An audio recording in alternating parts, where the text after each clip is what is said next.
Yeah, TSM with a first ban Callista as well.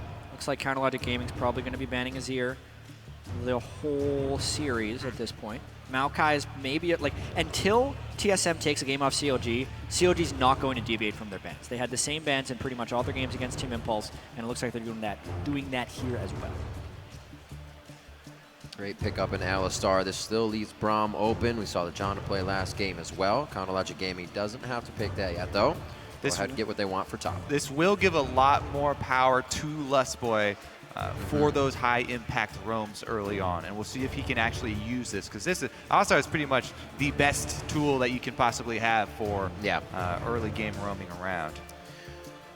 Afro-Move definitely has not shied away from Braum, though. Nope. We picked that one up. It's been a while since we've seen Lustboy make lots and lots of plays, bubbling people on Nami and doing crazy things, but Alistar is definitely something he can get dirty and down with.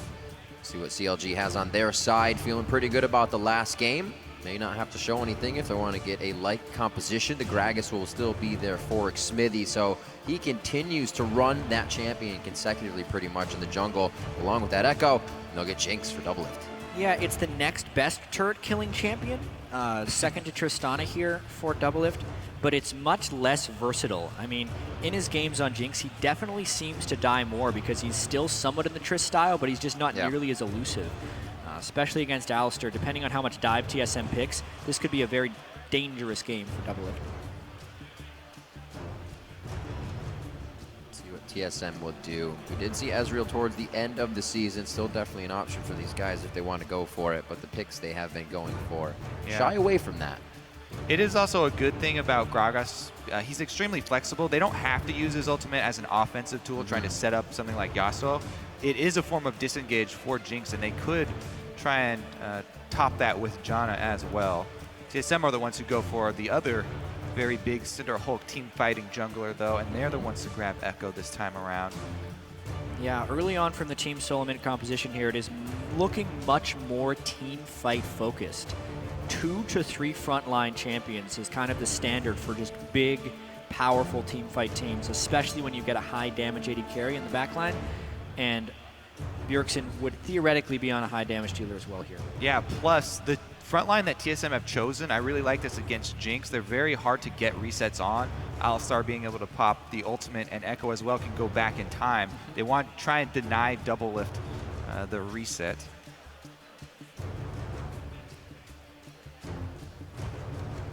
Definitely taking their time, down to 10 seconds here on the clock, making sure they also cause Team Solomid to think quickly about their picks if they haven't already thought of the order. I actually like those 2 picks from CLG. They're pretty much picture perfect for what they're trying to accomplish. Victor would have fit very well into the TSM team composition, and they also need extra peel for double lift since he can't peel for himself. Right. Yep, that's what I was looking for. They doubled down on it with the Gragas plus Janna.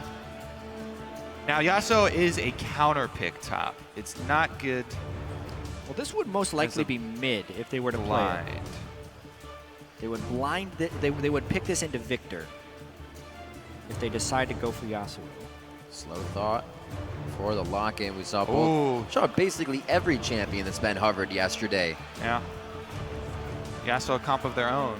Yeah, if you have just a little bit of damage on your Malphite and you ult the Jinx, it's just instant death. From the Malphite and Yasuo combined. Janna and Gragas are both already there. They have to be careful and work around those. This is a Yasuo comp.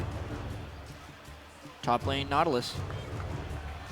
Definitely. Gonna go for the on-point ultimate. Depth charge will definitely get a target coming in for Yasuo to knock up. Braum still up on the board here if they want to get another tank wall in. You know, Shen is also still available. That's right. CLG have 2 disengages. It's very risky, but it's a possibility. Sion Spartan gets to pick whatever he wants up against Nautilus. You would honestly kind of expect something more standard. Olaf is banned, so maybe the Gnar. Yeah, the thing is, it's really hard to peel Yasuo engages, so having Gnar be able to get an AoE stun off. Yep. Yeah, I honestly feel like what CLG will be trying to do in a standard team fight here is when Yasuo does go in, because he's inevitably going to be able to get his ultimate off on a Nautilus Assault, whoever he clicks on, is to just throw the Gragas barrel right into the rest of the team. Isolate Bjergsen and kill him for initiating. I think that's the plan that CLG wants to try to accomplish, because I think with these team comps, unless Zion Spartan gets tremendous split pushing potential, we're going to be seeing some big team fights. Yeah, we saw the change. We see the change from Team Solomid here. That's not a utility mid lane for Bjergsen now. The carry pants are on for Bjergsen this game. Much different there. Something Team Solomid relied on quite a bit in the past is for Bjergsen to always get going with a little bit damage, a little bit more damage, I should say, across the map. It's not all on him, but he's got a pretty big job to do this game. Yeah, definitely have my eyes on this matchup. Pobelter did very well in game number 1. Bjergsen gets the counter pick this time around, though.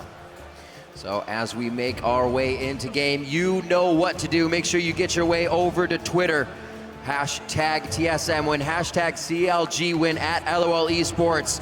This is going to be an amazing series. Game 1 has already delivered. We had the Baron fight back and forth for 2.5 minutes, which is telling me that these teams are not gating themselves through pressure situations. They're ready to go in, and they're not being risk averse here. And CLG really crushed it in game 1. We were wondering if they were going to be able to transition their win streak into this series here, especially when the pressure is multiplied and amplified by the Madison Square Garden crowd and the stage of the NA Finals. But no, they were completely sound, played very smart and aggressive, which is even more impressive when you consider the environment they are under. That's right, here we go. Game 2. The MSG environment now for Counter Logic Gaming and Team Solomid. We're on the Rift. We'll see what TSM can do to put themselves back in this series. I like what Lustboy has done also. He's starting with the coin. Everyone always sees Alistar go with the extra health from Targons, but I love the really quick build path into extra move speed for him. And it will definitely pay off early. Yep, and even though Team Solomid have been shaking up their play style, CLG still see Bjergsen as a major threat. TSM's kind of been evolving their style. Like, they're proving that, hey, you know, we don't need to revolve on Bjergsen to win. Dyrus can play carries too. They put him on Olaf, and it's really great to see that they're just not limiting themselves to one strategy. And Bjergsen, of course, will always be that big threat, especially in tournament play. He's proven time and time again he's one of the best mid laners in the West, the best mid laner in NA, and he's definitely not someone you can underestimate. Even when Bjergsen is on Lulu, not only is he the defining component of the way that the team plays, but he also still did the majority of the team's damage. Yeah, and the play style change he's talking about with Dyrus being able to bring out different champions, simply having the Olaf ban for himself as well on top of the Rumble leaves that Maokai, that Gnar open now that he can have a nice top lane on. So things work out very nicely there in that situation. We'll see how this mid lane goes. There's been a few auto attacks back and forth for love taps, but nobody's gotten any summoner spells out as we would think. Yeah. Exhaust for Pobelter and exhaust for Bjergsen. And if we kind of just go back through the TSM lineage with Bjergsen, when they're most successful, it's when Bjergsen is actually on a playmaker. During their slump disc split, it was him kind of relying on long-range poke champions, AP Ezreal, AP Kog'Maw. So him now being on Yasuo with a lot of setup for that is kind of the ideal way for TSM to play. Right, more revolve around you instead of you revolving around making the plays. Yeah, it's also going to be an interesting test because while Yasuo can set up his own big plays, the most effective way is when his teammates set him up. And it's going to require communication with Lustboy, which has been one of the big talking points throughout this summer split. Even on their YouTube show or whatever they like to shoot, it's always a point that comes up, this Lustboy's communication with the rest of the team on his initiations. This comp will test that. Yeah, absolutely. Lustboy was brought on the team. There was a huge advantage to their mid-game vision. And then things changed. Lustboy's communication fell off, and the vision was pretty much what stuck. Still an amazing support. Now in the finals with Team Solomid. CLG going for an incredibly early turret pushing strategy. Jinx with minigun is probably the best turret taker early game for AD carry. Also, Janna and Gnar are two very potent turret takers as well. But now TSM has rotated down, and there will be Wild Turtle getting free farm in the top lane on Kog'Maw, and CLG may not be able to continue the push on this. Yeah, they weren't able to pull it off quick enough. Even with the Janna shield adding AD to the very quick attack speed of Jinx, TSM do slip in with their three-man defense, and they didn't take any chances. They waited for everybody to be there before they tried to move in under the turrets. So no blood was shed. No turret dives gone for there. Basically, it's just the teleport difference now. Zion Spartan using his to reposition up top. Darius will have an extra cooldown, an extra base that he can use, so maybe he will put himself in a more dangerous situation and grab some more CS this way, and then try and rely on it to get back to lane. Otherwise, we may see one of those deep wards trying to pull off a dive. Alistar already headed top as Zion goes for the invade on blue. He's got to be careful. He can't stick Lust along. Boy's roaming. Cannot stick around for long because he knows he's completely outnumbered on this side of the map. Not to mention, Xsmithy is currently counter-jumping the other side, so he knows pretty much where TSM would be. Looking at Bjergsen too. It's He's just a rather mini telegraphed. Gnar level 3 though. He's trying to kill time right now because he doesn't necessarily have his own farm. Exhaust burn though, nice stuns! Wow. He's going to use, oh my God, he used Zion Spartan to dash too, but they had the peace of mind to throw a few autos out. Take down Bjergsen in the mid lane. Pole Belter has been playing so clean already early to get his health to that point. CLG is really far ahead on these rotations as well because TSM did leave Dyrus with a very low turret. CLG could zone him off and get the turret as well as the first blood. Yeah. So really just a monstrous first 5 minutes here for CLG. It's exactly what Doublelift said they wanted to change. Those first minutes of the game, and they absolutely have within the first 2 of the series. And again, they focus Bjergsen. Last game, they have a Yasuo comp to be able to kill him immediately in team fights. This time, he's on Yasuo, the melee champion, who will extend far up into the lane. Kill him immediately and they converge from both sides with the early game gank to try and get him behind. 2 times in a row, CLG with a very good plan coming into the game. Yeah. And when CLG has been at their best winning games, it has often been through great early game plays and execution. The knock on them has been that they can't do that versus good teams because the good teams would find ways to stop them. Right. Well, now, they're in the finals of the North American LCS. They are undefeated in playoffs, and they are still pulling off good early game plans against these teams. So credit to CLG for sticking with what works and refining their strategies over time. Definitely helped to have that slump in the middle. Those were the teams they played against, was the top teams, Liquid, TSM, Gravity, Impulse. That slump they had allowed them to kind of have all the takeaways that were necessary to make these things happen. Put Zion Spartan rather, on some different carry champions and start to spread the team a little better over DPS. The craziest thing is that sending 3 people mid from CLG to get that early lead on Bjergsen didn't cost them anything. They were so far ahead in the rotation game. I mean, this is also something that has plagued TSM in a lot of their games, is they sometimes concede too much in the early game and aren't necessarily making the plays. Everything about TSM's early game was reactive. They had to react to Doublelift pushing the bottom lane, and then they had to reactively leave Dyrus down bottom, and eventually Bjergsen ended up falling too far behind and getting to death. Oh, Dyrus. That's a lot of minions. Moving in, looks Far like he too tried many to get as minions. much damage as he could before heading out. Looks like he'll be able to just waltz out of this one without any more pressure coming down. He had Zion Spartan pretty low on HP, but Well, he has no turret. play He's so definitely far. hoping to burn a flash, but Dyrus can just anchor away. ever so slowly. 7 minutes on the clock here. Bjergsen 44-46 against Belter in the mid lane. Those two, it's just actually Pole Belter that has had to use exhaust in their previous engagement, so they may use that against him.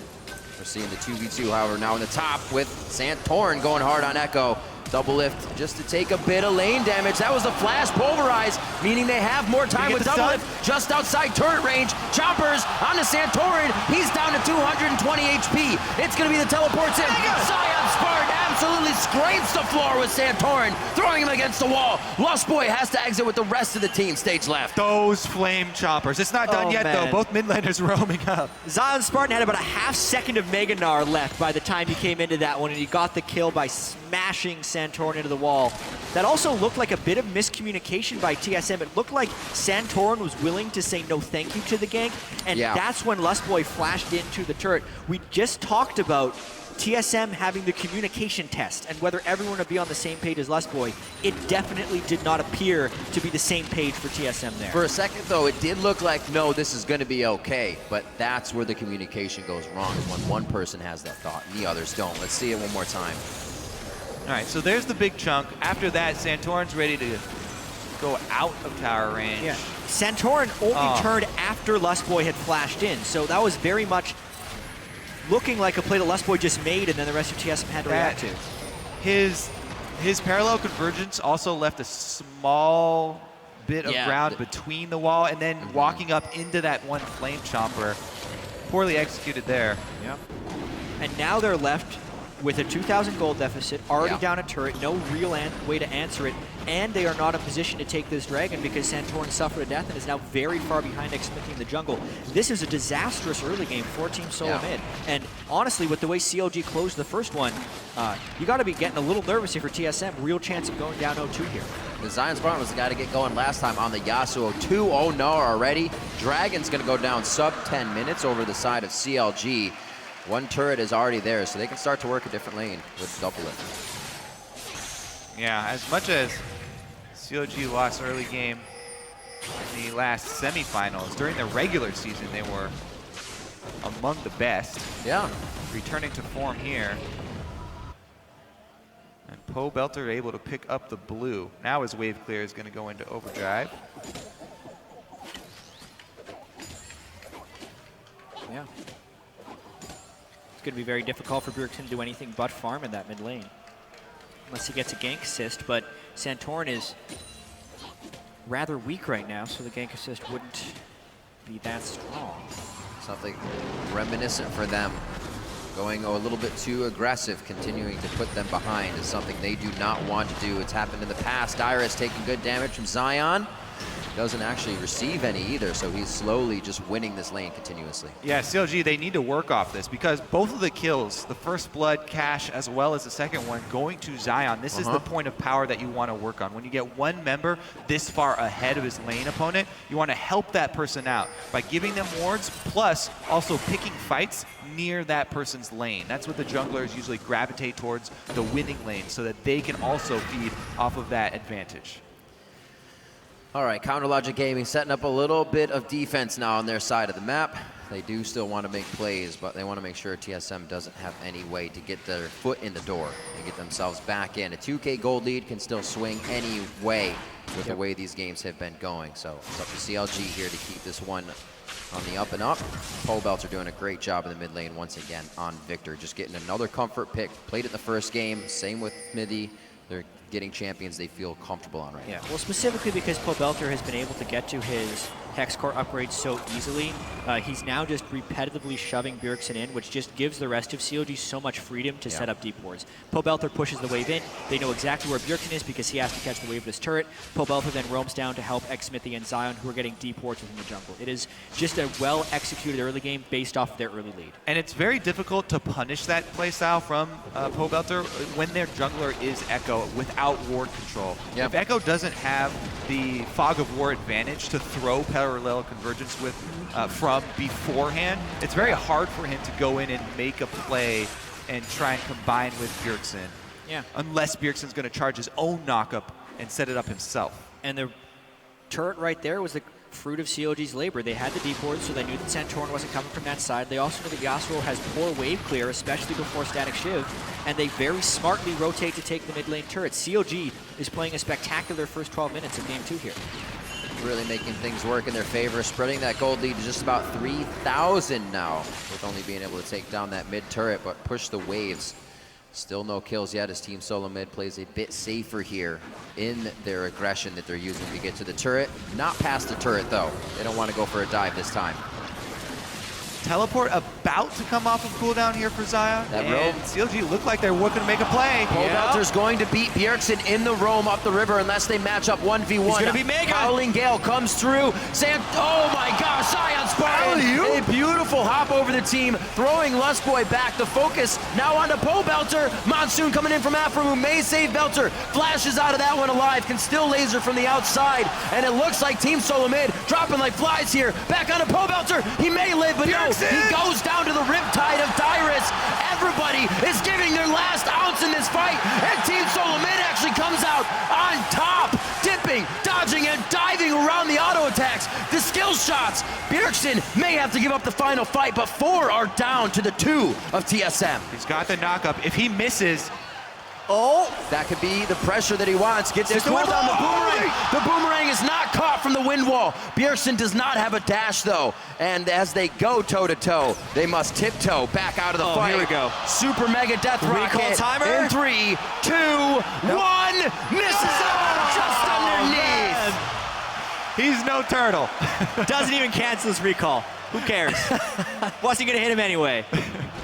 Honestly though, what a bloodbath that fight was. CLG not willing to take the safe turret for TSM. They did not want to give this one up, so they go in before Zion is alive, so he can't teleport in quite yet. And they also don't have a ward behind, so he has to really commit in order to get disengaged. From here as well, both mid laners roam, so we got a 5v5 on our hands. Yeah, Lustboy had nothing left after that. The Pulverize used as he was knocked in by Smithy's barrel. But then Bjergsen came with the roam up, and the Yasuo did a lot of work. He zones Pobelter out of the fight, but Pobelter trying to get back in and help the rest of the team only led to his own death. Gank on Turtle. They want a little something back here. Chopper's down. Oh my word, he may be able to take out double lift. Oh! You have to be absolutely kidding me. Didn't even need the passive for it, so he got experience. Hashtag things that should not happen. Speaking of Kog'Maw, he gets a little stronger once he has Trinity Force. You could say that a again. little bit. That was strong intent from CLG. They wanted to give the kill over to Doublelift, but boy did they underestimate the damage of Wild Turtle. He landed all of his spells straight there, and Turtle picking up a kill in a 1v3 is tremendous for TSM to come back in this game. That's why you never run away from a fight. Stand your ground. If you're surrounded 3 versus 1. If you know you're going down, why Never not? give up. Fight Never surrender. valiantly. Fight till the end. I like it. So that Triforce definitely giving Turtle the power he needed to come up in a 3v1 with his own kill. That's got to feel good for him. Going down or not, that feels good. He knows he has the ability to take out Doublelift very quick and can do so with the right positioning in a following fight. Dragons live, that fight may be right now, 15 minutes in. TSM have finally, within these 2 games, started to pull themselves back in. Still anybody's matchup here. Yeah, and due to the bloodbath that was the fight in the top lane, there's a lot of summer spells still on cooldown here. So if Xmithie gets a good displacement with his Gragas ultimate, there's pretty much no one who can flash to safety except for Santorin, who has both his ultimate and his flash up. TSM should be able to cut them off here and get some of the gold back. Top turret left alone there with Zion, though. Yeah, and there's actually a teleport advantage right here for TSM, so Zion Spartan would have to get some really strong turret pressure. This actually could be a situation where COG really just wants to trade a top turret for the Dragon, but either way, it really appears like TSM is going to pull some type of advantage off this one if they play their cards right, with the teleport advantage and by taking the bottom outer. Yeah, Dyrus backed away for a time. It looks like he's going to head back up there as TSM do go for that Dragon. Should be able to stop pressure on the top side. Riptide that minion out, and they're trying to have their cake and eat it too. TSM wants to stop the turret while taking Dragon. Here comes Yasuo. And that teleport can follow after as well if there is a resulting fight. That's going to be the ulti. There's the last breath. Oh, done! Absolutely incredible from Zion Spartan. Beautiful plays across the board. His turret may go down. He actually may be able to get a nice wallop here right inside the turret range. He is just playing with fire right now. Here comes the Jinx Rocket, and the rest of CLG are coming in. Just misses. The Chaos Storm is going to finish him off, though. Bjergsen being held now by Aphromoo. The turret's low enough to take it down after a fight. Do they have what it takes? Bjergsen diving back and forth with the dashes, but he cannot get the right target. Spartan with the ridiculous 2 versus 1 outplay, channeling the wall up right as he gets knocked up so that Bjergsen can't ult during the knockup. Zion Spartan, the only member of CLG to play in an NALCS final. He did it back with Coast against TSM, the first split ever in 2013. And his Gnar play right there to stun Bjergsen as he would walk up during the duration of the knockup. So he buffers right here once he becomes Mega Gnar. As he was turning Mega to stop Bjergsen, gets back on the ground so the Osterwald can't go for him. Gnarls backwards to delay, and then he gets cheeky here. He stuns them in the turret because he knows he has backup coming. The sidestep was 100% necessary as well. Absolutely Both the amazing. knockup and the hook dodge buys so much time for the cavalry to arrive, and CLG off to an amazing start here for the second game. Aphromoo also smartly tanks the turret under his ultimate, so the rest of the team can assist with damage. Already got that Zeke's on the build as well. Bringing in the damage for Doublelift once he is able to finish that item. Where are they going to head with this? Here, parallel convergence go out. Won't be a dash over the wall. Not enough distance for Santorin. They also did not have the follow-up. Bjergsen, however, looks like he may want to start a fight. Pole Belter is on the roam up here. Teleports up for Zion, up for Dyrus, and they're going to go 1v1 again. I mean, he's got his Black Cleaver, so he's actually very threatening on Gnar here. Top turret could go down. Looks like that pressure is going to happen. I don't think TSM kill. No, they will. Actually push back on this. Pole Belter gets a laser through the entire team. The Chaos Storm is also doing a ton of damage. That's going to be Santorin going down. He flashes out just at the right time. Oh, it takes down Bjergsen. Just misses to Santorin, but he still goes down. CLG has fights on either side of them. They're just trying to choose which one. They may have gotten themselves in a real bad spot. Turtle with double buffs, able to come up huge in the end. Zion canceled this teleport, then later Dyrus got out of range of an interrupt and teleported for himself. That's a big game changer in that fight that looked like Doublelift was going to reset City to get all the kills. Turtle picking up a double kill on the back end of that is huge for his late game scaling. Already had that kill previously, now 4, 2, and 4. He hasn't put too many items into his inventory, so he's sitting on 2,000 gold right now. He's got to go back for that local gold. There we go. Okay. Oh, yeah. Get that turret. Get that extra turret. So, again, the standing gold that's always there. He was running back for it. Somebody told him. But the gold that's always there when they get behind early with all these towers, TSM have evened them up once again. They're still in a hole, but that is the beginning to their road to comeback. And it wasn't a Zion cancel. Nice job by Dyrus. It was a complete Dyrus outplay to get TSM back into this. Yeah, and then because he was mini Gnar, Dyrus can teleport in afterwards. Wild Turtle stayed safe on the outside of the fight the whole time, and the big Nautilus coming in without a Gnar to match. Critical to keep that fight even, because we have to remember CLG actually won pretty heftily at the beginning of that fight. Since TSM initiated heavily on Pole Belter with the Yasuo-Alistar combo, but did not instantly kill him, Pole Belter got his full burst combo off back at TSM and basically won the first half of the fight for CLG. See if that follow-up can still be there. Both teams, now that we've heard, Team Solomid and Counterlogic Gaming say they pride themselves towards that late game team fighting. CLG feels they're getting better. That's where we've seen TSM come back in games where they are very far behind. Right now it's 4,000 gold. CLG is starting to pick up map pressure as TSM is doing the same on the bottom side. And a really big item completion by Aframer. He has the Zeke's Harbinger in the mid game. So it's an Infinity Edge 80 carry with the Harbinger. That'll be 6 seconds of nearly 100% crit against very low armor targets. Bjergsen is in the bottom lane right now. Yasuo cannot join this. CLG trying to get a 5 versus 4 by starting this Baron.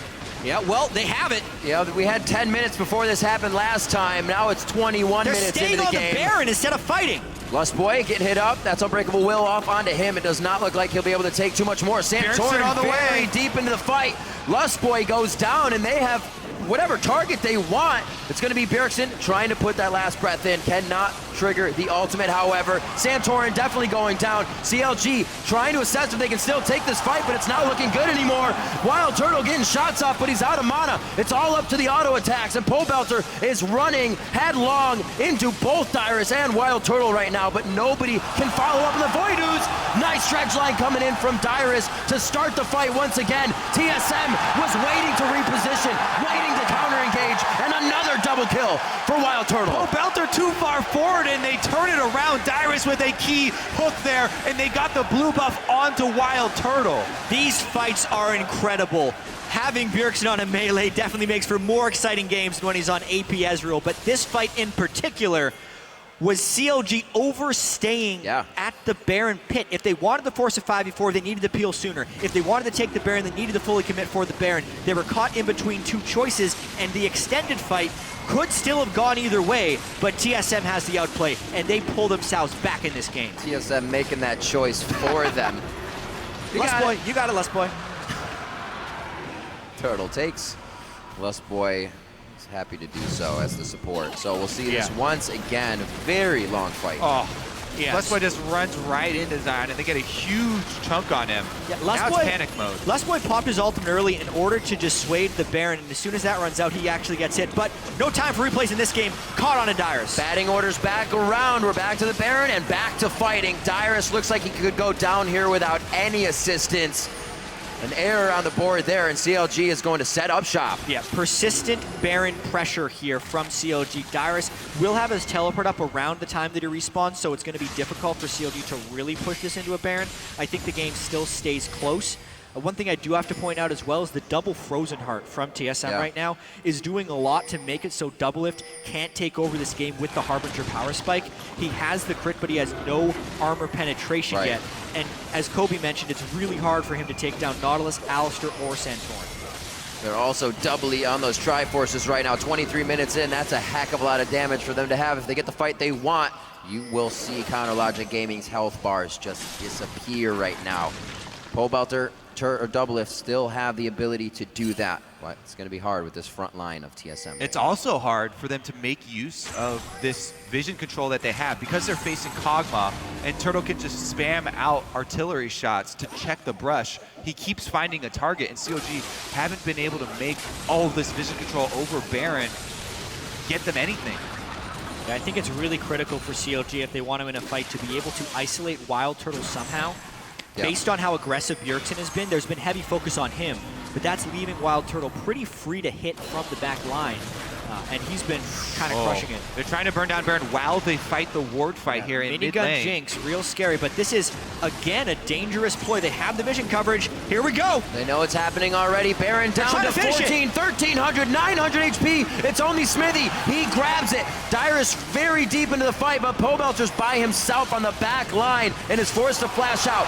That's going to be a reset. Here comes Doublelift. Will they be able to get in? Zanya's down. Bjergsen, Pobelter 1v1. Chaos Storm reigns on that parade. It was a tough fight to win for Bjergsen, and Pobelter comes out on top. Now for Turtle. He dashes the zap, and it looks like it's going to be a follow-up from Xmithy. They're going for the kill. Oh, what a bold call by CLG. They got Turtle. There it is. Do they take Zion? No, they don't. That's the ace for Counterlogic Gaming. And Baron. What a play right there. They start Baron in a 5v5 situation, stay for the Baron, and then win the fight? That is a ridiculous series of events. You're the one running away after that. Is a reason I want to highlight this Pobelter-Bjergsen matchup. He played that really well, the flank just on Victor. He re-engages with the Zhonyas to buy time for the rest of the team. CLG are able to collapse, and that was the difference between just getting Baron and leaving and getting Baron and taking out all of TSM. Cannot emphasize enough how dangerous this was for CLG, and Pobelter He draws the whole team away here and then re-engages. Doesn't take damage. As soon as the reset comes in, perfect timing on his Zhonyas, and the stun for his Chaos Storm. So he's ticking Bjergsen the whole time. The rest of CLG finishes off. Pobelter just a complete destruction of Bjergsen's Yasuo right there. Just Zion's had a couple plays this game, and Pobelter had that play this game, where they are just playing out of their minds individually with their mechanics, and that is pushing them 9,000 gold ahead. Pobelter, 233 to Bjergsen's 192 in that mid lane. Not something you see for Bjergsen to be a minus number at any point in the game against his mid laners, but he cannot make roams, make plays with the way that Pobelter has been bringing out this Victor for the first two games of the series. The team now with free run around the map, and that's what they're doing. Pobelter and CLG as a team have done a great job of controlling the solo mid of Team Solo Mid. Now they march towards the base. Secondary turret down. Baron buff still up. Talisman of Ascension there as well if they need to get in or out. Afromu already putting iron elixirs into his inventory. TSM would have to go all in to stop this one. Looks like it would have to be a flash initiation from either Alistair or just a nice click by Nautilus. They get Xmithy in the turret. Let's see if they go for broke. Xmithy takes a lot of damage. That could be the Yasuo last breath. They're going to wait on it. Lustboy hits up Zion Spartan, and they're also waiting for Mininar now. He gets an ultimate, not against the wall. TSM actually blows a few summoners to get into the right position, to be in the right spot. That kill going to them, but Dyrus has also fallen. That's going to be Pobelter going down. Way too close now for CLG. Triple kill for Turtle, looking for the Quadra, not gonna get it that time. It's a triple for Doublelift. He's looking for Bjergsen. That's a goal! That's a goal!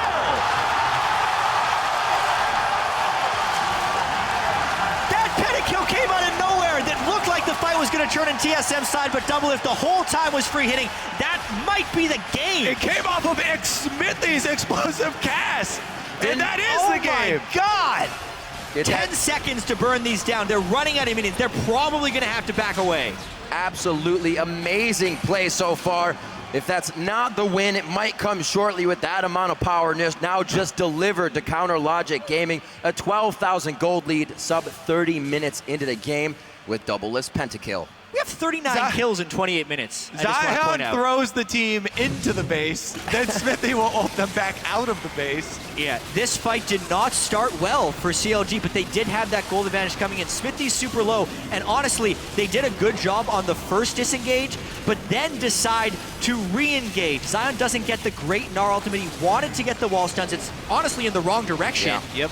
And this is where it seemed like the fight turned. It also looked like disaster. Watch this ex-Smithy Gragas ultimate. It looked like he was going to let TSM clean house with CLG. It was like, oh yeah. All planned. All planned. Because Doublelift Let's is watch the AOK. crits here. Doublelift gets a crit onto Santorin, then he gets 2 onto Turtle. Another one. Got another one onto Alistar. And he's able to take down Yasuo. Infinity Edge, Static Shiv, Janna Shield, Zeke's Harbinger, setting Doublelift up to succeed. Reckless had a pentakill over in Europe in their best of 5 here. Yep. Doublelift gets a pentakill here. Only 30 fitting. minutes in, we got 24 kills on CLG. A little bloodier than last game, you could say. A little bit. Just by a tad. And continuously, we said it going towards the end of the season, through the playoffs for these guys, Doublelift has been stepping up immensely. One of his best years that he has ever played as an AD carry. It's always been talk, and he's absolutely walking the walk this season. Don't know if he's ever been better. Yeah. The way he positioned in the semifinals against Tip, Impact and Rush did nothing but try and kill Doublelift, and again he outplayed them with Trist. Jinx, obviously, a whole nother animal. You have to really rely on your team as well as your own positioning. Definitely did it right there. And he's not just cleaning up kills. He was doing a lot of the damage up front with rockets from the very start of that fight. It was a majority of the damage, not just last hitting champions, as AD carries love to do. Yeah, this is way too far for GSM to be out. It looks like they want a little bit of it. Parallel Convergence goes in. They're each doing it one by one, trying to sort each other out, but taking a little too much damage in the process. It looks like this turret's going down. Once again, Counter Logic Gaming making TSM walk to the beat of their drum. Yeah, they have one inhibitor down in the bottom lane, 50 seconds on Baron. They're going to try their best to get some damage done here. Rather dangerous to push this without a Baron buff. But remember, with Yasuo mid lane, basically the only way TSM gets them off this turret is if they engage. Wild Turtle just about to hit 16. It would really help with the long-range living artilleries, but they may not have time. Lust Boy, Santorin just get hit up. He's forced to use the Echo ultimate and break time just to save his life. Santorin, Bjergsen, and Turtle running for solace on the base now as they watch Bjergsen get hit up. This is not going to be a good fight for them. TSM used all of their knockups on the Gragas, on Smithy, and CLG punished them for it. That's going to be the game. That Double is disengage. absolutely going to be the game. Such a good game for CLG here. 27-15, Counter Logic Gaming go 2 in a row versus Team Solomid in the NALCS Summer Finals. Who would have thought CLG would be up 2-0 in the NALCS Summer Split Finals? Just under a year ago, they were 1 game away from being relegated against Curse Academy. How far this team has come from that moment till now. Ridiculous intensity from both